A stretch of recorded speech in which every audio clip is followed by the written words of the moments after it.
तो कोकिल साईं जो थे, इनको कोकिल साईं इसलिए कहते थे क्योंकि कोकिल स्वरूप थे। ये नेत्र बंद करके ठाकुर जी की लीला में पहुंच जाते थे और उस लीला का सुंदर चिंतन करके, जो ग्रंथों में नहीं लिखा, जो आदि आदि भाव जहां पर प्रकट नहीं है ठाकुर जी की लीला के, ये उस लीला को देखते थे अपने भाव में जाके और उसको फिर लिख देते थे। कोकिल साईं पाकिस्तान से आए थे, जब बंटवारा हुआ उससे 2 वर्ष पहले वृंदावन में रहे। फिर उन्होंने एक भाव की कथा बताई, वो थोड़ी सुनाऊं, बड़ी अच्छी आनंददायी कथा है। राम और कृष्ण पृथ्वी पर अपनी लीला पूरी करने के बाद पुनः वैकुंठ गोलोक धाम को प्रस्थान कर जाते हैं और ठाकुर जी की नित्य वही लीला जो यहां पर की वो वहां चलती रहती है, वहां होती रहती है। ठाकुर जी नारायण स्वरूप धारण करके पृथ्वी का पालन पोषण करते रहते हैं, लेकिन अपने आनंद के लिए, अपना मन लगाने के लिए ठाकुर जी की लीला उत्सव चलते रहते हैं गोलोक धाम में। तो एक बार क्या हुआ, कोकिल साईं जी का भाव है, एक बार यशोदा मैया ने मन बनाया कि चलो आज कौशल्या से मिलने के लिए चलें।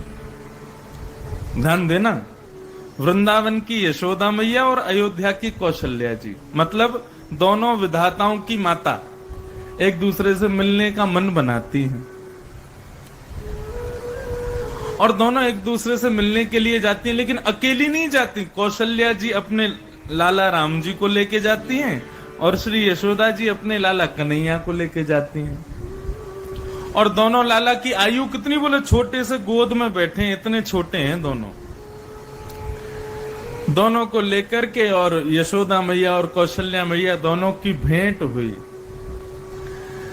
बीच रास्ते में कहीं मिल गई तो वहां से फिर यशोदा मैया कौशल्या मैया को अपने यहां ले आई नंद भवन में। अब नंद भवन में दोनों मैया बात करने लगी तो मैयाओं ने कहा कि अरे दोनों लालान को नीचे छोड़ दें, ये दोनों खेल लेंगे। राम और कृष्ण दोनों को फर्श पर छोड़ दिया, बोले तुम लोग खेलो आपस में। अब दोनों बेचारे गुटमुन चलते हैं। अब राम जी तो धीर गंभीर बिल्कुल चुपचाप बैठे हैं, ठाकुर जी खिलौना दें उनको। अब देखो, नारायण के स्वरूप में दोनों, ठाकुर जी अपने स्वरूप से ही खेल रहे हैं, तो हमारे कन्हैया उनके ऊपर खिलौना दे, राम जी पकड़े ही नहीं, वो इतने गंभीर हैं कि नहीं ऐसे नहीं करना, ये नहीं करना, ये नहीं। और ठाकुर जी हमारे बिल्कुल उल्टे। ठाकुर जी कभी राम जी की चोटी पकड़ लें, कभी उनको घोड़ा बना दें, कभी उनके ऊपर चढ़ जाएं, कभी उनको धक्का दे दें, कभी उनको गिरा दें, और राम जी चुपचाप बेचारे सब सहन कर रहे हैं। कितना सुंदर भाव है साईं का, कोकिल साईं का। दोनों के बीच में उत्सव ऐसे आनंद चलता रहा। शाम का समय हुआ, कौशल्या मैया बोली अब शाम हो गई, अब मैं वापस चलूं, और श्री दशरथ जी महाराज हमारी बाट निहार रहे होंगे, बहना मैं फिर आऊंगी।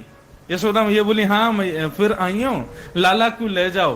तो जैसे ही कौशल्या मैया लाला को लेने गई तो दोनों लाला एक जैसे, उन दोनों में कोई अंतर नहीं है, देखने में बिल्कुल एक जैसे हैं। बस अंतर क्या है, बोले इनके नयन गंभीर हैं। राम जी के नेत्र कैसे हैं, बोले गंभीर दीर्घ गंभीर नेत्र हैं। और कृष्ण के चपल विशेष, मतलब ठाकुर जी कैसे हैं, बोले जैसे नटखट बालक होता है ना, उसकी आंखों से ही पता चल जाता है बहुत नटखट है। वो 1 मिनट में इधर देखेगा, फिर इधर देखेगा, फिर ये देखेगा, फिर ऐसे करेगा। नटखट बालक की अपनी पहचान होती है।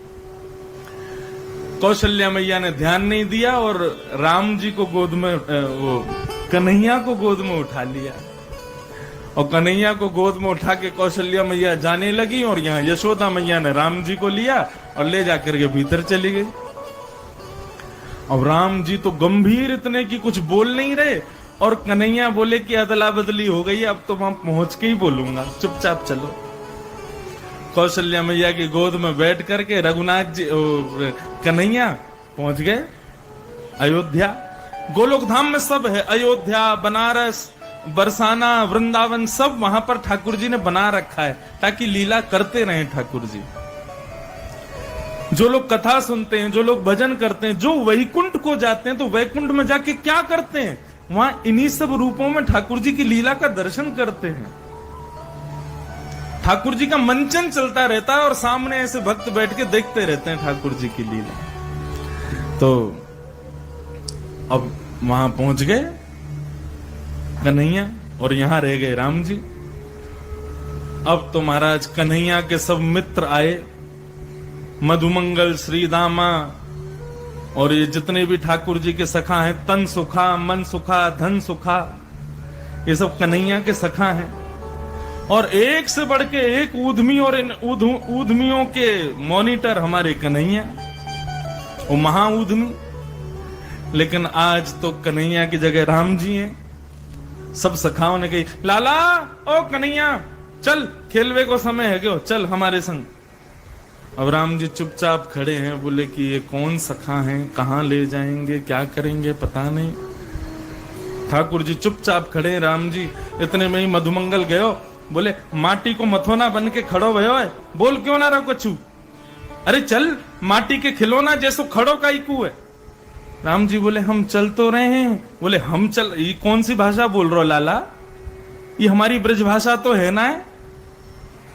अरे आप आगे चलो, हम आ रहे हैं पीछे पीछे। राम जी ऐसे बोले, बोले आज इतना सम्मान कैसे मिल रहा है हम सबन को। अरे लाला तेने रात में भोजन तो कियो ना, लाला तू बीमार तो ना आएगो, दिखाइयो बुखार तो ना आएगो तो को।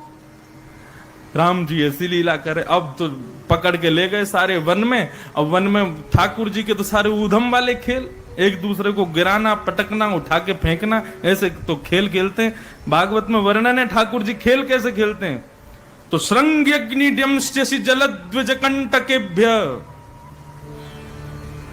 जो वन के छोटे छोटे जीव जंतु हैं उनके पीछे भाग के उनको पकड़ते हैं और पकड़ के फिर उनका मुंह खोल के उनके दांत गिनते हैं, इसके दांत कितने हैं। द्यंष्टि, श्रृंगी, सींग वाले कोई जीव मिल जाए तो उनके सींगों को पकड़ते हैं और उसके सींग को पकड़ के इतने जोर से उसके सर को हिलाते हैं वो परेशान होकर भाग जाता है। नदी में कूद जाते हैं, एक दूसरे को धक्का देते हैं, उठा उठा के फेंकते हैं, ऐसा ऊधम मचाते हैं ठाकुर जी तो। और यहाँ राम जी धीर गंभीर बन के बैठे हैं। बालकों ने राम जी को बनाया घोड़ा, उनके ऊपर चढ़ गए और बोले चल मेरे घोड़ा, टुक टुक टुक, और ऊपर चल के सब लीला करें। राम जी बेचारे आंखों से आंसू बहाने में किनके पल्ले पड़ गया ये कैसे कैसे मित्र हैं, कैसे सखा हैं, कैसा व्यवहार कर रहे हैं, कैसी भाषा बोल रहे हैं। यहां तो राम जी की ये हालत, और वहां कन्हैया ने क्या हाल कर रखा है। राम जी के सब शिष्टाचारी, सब मित्रगण आए, बोले हे रघुकुल कमल दिवाकर श्री राम जी, आइए खेलने का समय हो गया है, हमारे साथ पधारिए। वहां तो बड़ी मर्यादा चलती है। अब यहाँ राम जी के रूप में कन्हैया पहुंच गए। कन्हैया पहुंचे, राम जी के सब जितने भी मित्रगण थे सबकी नाक में दम कर दिया, किसी की नाक घुमा दी, किसी का कान पकड़ लिया, किसी के बड़े बड़े बालों की चोटियां बना दी, किसी के ऊपर बन के बैठ के और जो है कूदने लगे, और किसी को उठा के कीचड़ में फेंक दिया, किसी को नदी में सरयू जी में फेंक आए, किसी को उल्टा लटका दिया, किसी को मक्खन मिश्री में पूरा सान दिया। ऐसी ऐसी लीला करें। सब बालक रोते रोते कौशल्या मैया के पास गए, बोले मैया ये हमारे राम जी को क्या हो गया है। बोले क्यों लाला, कहा है। बोले हमारी वेशभूषा देखो, किसी के घोंटू छिले हुए हैं, किसी के हाथ में दर्द हो रहा है, किसी के पूरा मक्खन दही में लिपा हुआ है, किसी की चोटियां दो बनी हुई हैं, ऐसे विचित्र विचित्र स्वरूप। बोले ये किसने किया। बोले ये आपके राम ने किया। बोले मेरा राम ऐसा नहीं कर सकता। बोले मैया आपके राम ने ही किया है। अब तो ये स्थिति कि ठाकुर जी जैसे यहां में सारे सखा भागे, बोले इससे बच्चों। शाम को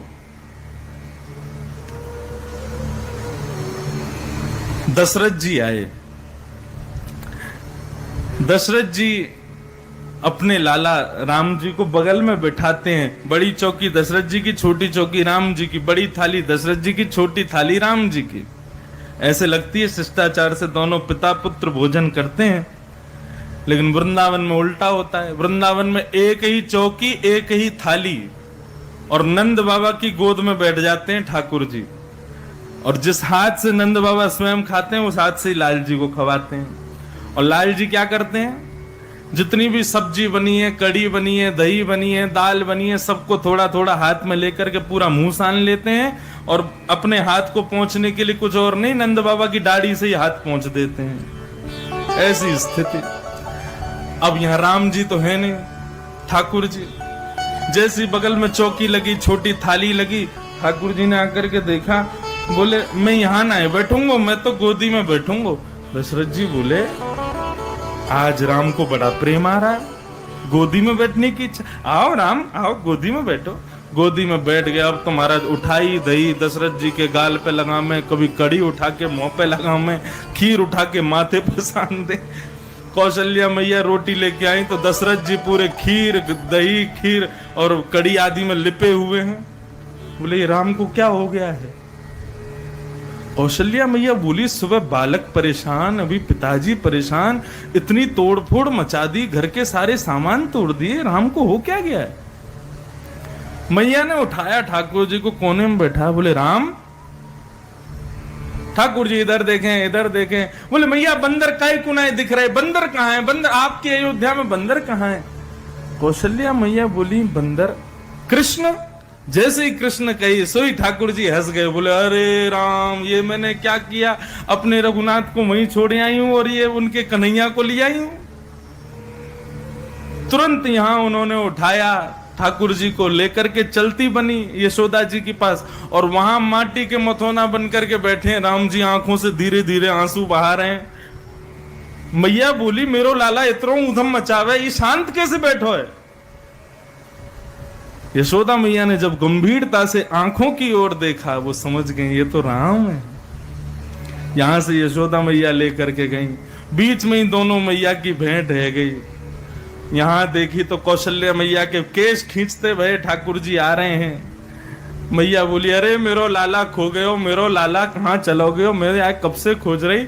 यहाँ पे आके यशोदा मैया ने ठाकुर जी को लिया और कौशल्या मैया ने राम जी को लिया, और दोनों मैया एक दूसरे से बोले कौशल्या मैया बोली पकड़ो अपने बंदर को, पूरी अयोध्या के नाक में दम कर दिया।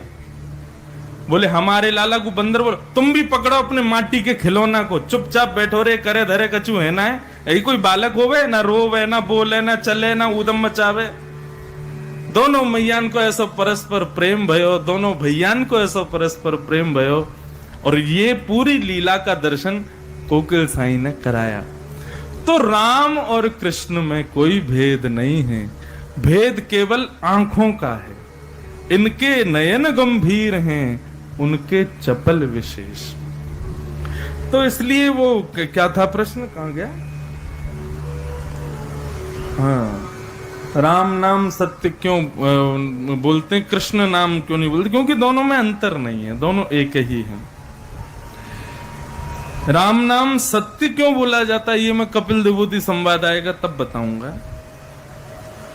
हमारा प्रश्न आपसे यह है कि अगर हमें किसी इंसान पर क्रोध आता है तो वो क्रोध कैसे कम किया जाए या खत्म किया जाए। देखो, क्रोध के ऊपर आज सुबह भी चर्चा हो रही थी। किसी व्यक्ति विशेष पर बार बार क्रोध दो ही स्थिति में आ सकता है। पहली स्थिति में क्रोध आता है यदि आप उस सामने वाले का भला चाहते हो या उसको सुधारना चाहते हो, या दूसरी बात यह है कि एक ही व्यक्ति पर बार बार क्रोध दूसरा कारण इसलिए आता है कि आप उसकी उपलब्धि या उसके किसी विशेष वस्तु से आपको अच्छा नहीं लग रहा। इसको आप ये कह सकते हैं मात्सर्य दोष है आप में, इसलिए एक व्यक्ति पर बार बार क्रोध आ रहा है। तो देखो, पहला वाला तो उचित है। यदि किसी को सुधारने के लिए, जैसे कि माँ को बालक पर बार बार क्रोध आता है, गुस्सा आता है, पिता को अपने बच्चों पर गुस्सा आता है, टीचर्स को अपने स्टूडेंट्स पर गुस्सा आता है, किस लिए आता है? उसको सुधारने के लिए आता है। लेकिन यदि यही क्रोध अब आपको अपने सामने वाले पड़ोसी पर आता है तो क्यों आ रहा है? बोले कि हम पर जो है क्या कहते हैं, होंडा सिटी और ये मर्सिडीज लेकर के आ गया, तो हमको इसी बात पे ही गुस्सा आ रहा है, उसकी उपलब्धियों पर हम रोष कर रहे हैं। या फिर किसी भी प्रकारेण यदि एक व्यक्ति पर अधिक गुस्सा आ रहा है तो दो ही कारण हो सकते हैं, या तो उसको सुधारने का या फिर आपकी ईर्ष्या का। क्रोध कम करने का एक ही उपाय है। आज सुबह भी मैंने वहां जो मिलने आए थे उन सबसे कहा था कि क्रोध कम करना है, इस संकल्प से आगे के सारे भगवत कार्यों को प्रारंभ कर दो। मंदिर जाओ तो इसी भावना से जाओ, मेरा क्रोध कम हो।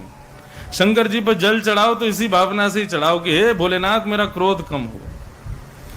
आप इस भावना को धारण करते नहीं है कि मेरा क्रोध कम होना चाहिए और चाहते हैं कि क्रोध कम हो जाए, ऐसे होगा नहीं। और तीसरा उपाय है, जितना हो सके सत्संग करो, कथा सुनो। कथा सुनने से क्रोध में कटौती होती, क्रोध कम होता है।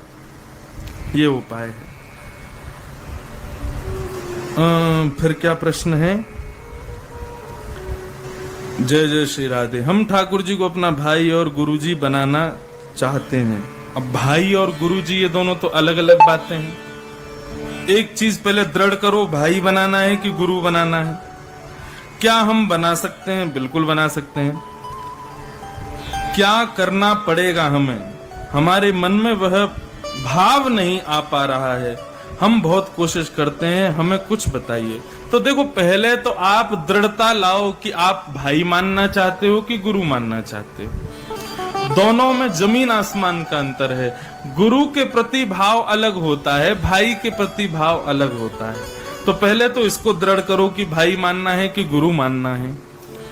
फिर इसमें कुछ करना नहीं है, जैसे आप अपने भाई के साथ रहते हो वैसे ही ठाकुर जी के संग रहना शुरू कर दो।